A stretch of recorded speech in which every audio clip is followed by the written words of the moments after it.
Hello guys, let me continue my sharing on Joseph Prince.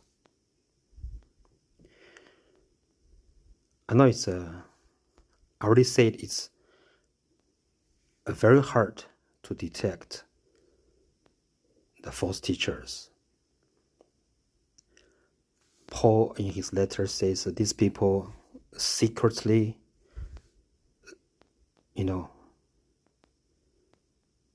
seeped in to the congregation, to the flock. And because of the hypocrisy, they have a lot of pretense. So it's not easy at all. And the innocent people, like children of God, those who are very new in their faith, are easily deceived. That's quite understandable.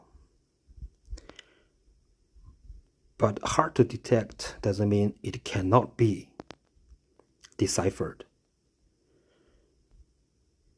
Tonight I will share two things that will help us to differentiate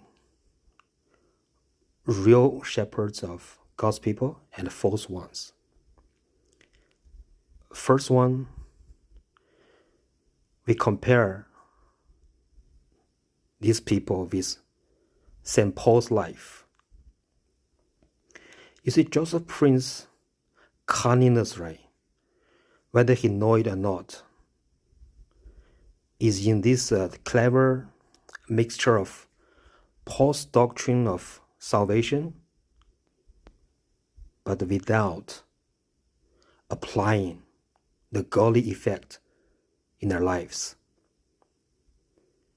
For example, Joseph Prince preaching on gift of righteousness is quite amazing. In fact, actually, that was the thing that got me into the church when I was a new believer in Jesus Christ. It's so clear, so eye-opening. Yes, gift of righteousness is free. It's not by our works.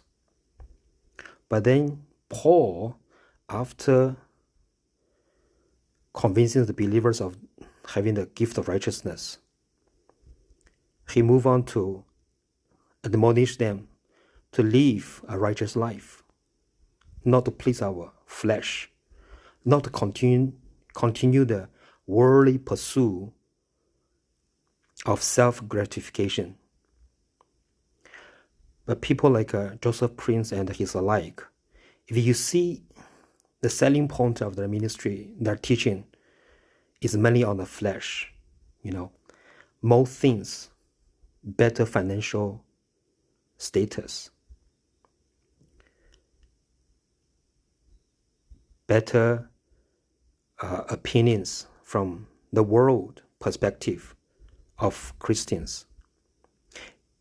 They rarely care about whether,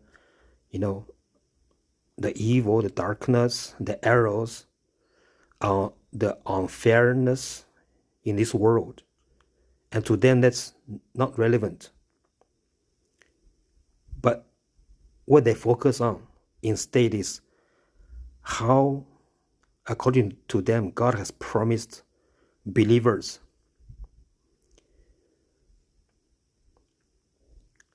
no matter what, believers will receive the good portion, the blessings of God.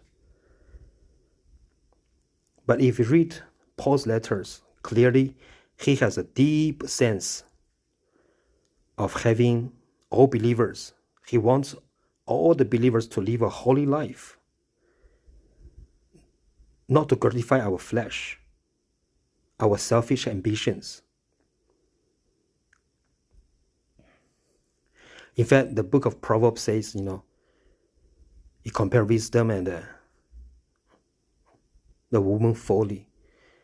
One cares about justice, judgment, equity. The other cares about having some secret knowledge, some hidden treasures, so that they can get things freely without the labor. Right? That's the first thing. We compare life to life, You compare Paul's life, how much he suffered, how much he cried, how he cared, how he wrote the letters, crying over one man's sin in the church. You compare with today's preachers, this free grace, hypocrisy, overlook all the things, however they're committed by the believers. They're ready to forgive all. They don't care about the holiness of believers' lives. And the second part is this. In order for them to be successful in their scheme, they can only live a hypocritical life. Hypocritical means cleverly saying one thing, but in reality it means something else. Sometimes it's parallel, sometimes totally opposite. I said in one of my videos, I will use 3 or 4 examples to expose Joseph Prince being a hypocrite. But the thing is, Sunday actually I watched him preach. Actually I can see, I didn't watch him for more than 10 years by now. I can see that was the last service on Sunday online. His physical strength is not as as much as before. And I know he has a daughter, has a son, Justin and Jessica. It made me think again whether I want to share all the those examples which convinced me that such preachers are, all of them, in one way or another, are hypocrites. So it's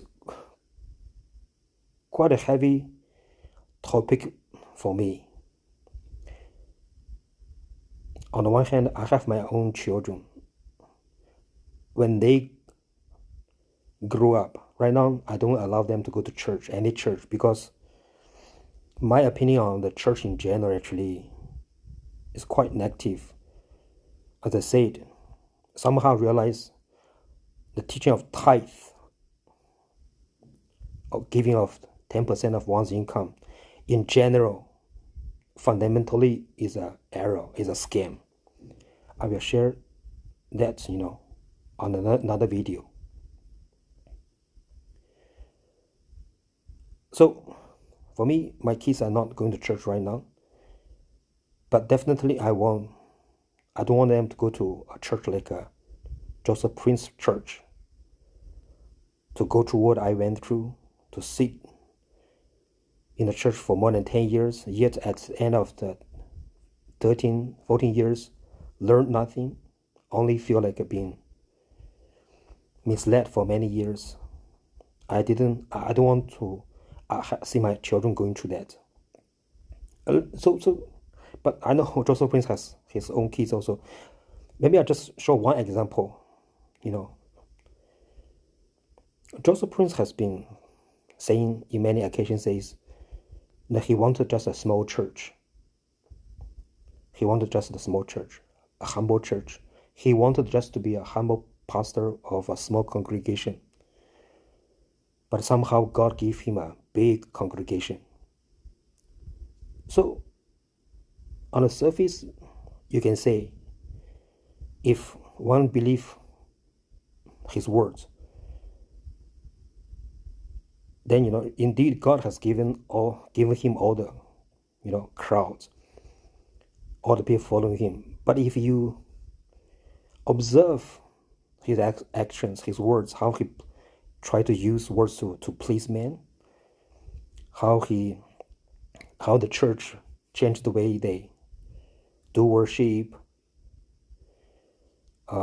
selection of leaders, not based on the advice of Paul's letters, but like yesterday he said, the glow. What his primary criteria for selecting a leader basically is ratings. Paul seldom talk about this ratings thing.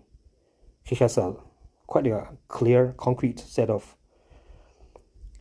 advice to Timothy on how to appoint church leaders. And Joseph Prince, I don't think he read that, or he read but never paid attention. Definitely not, wanting to apply any of them. So this is just one example. We can see the man saying one thing but doing another thing.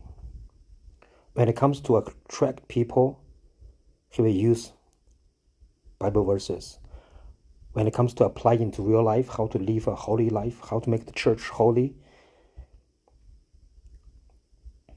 he will do all based on his own instinct. Yeah, that's my sharing this time. Thank you for listening.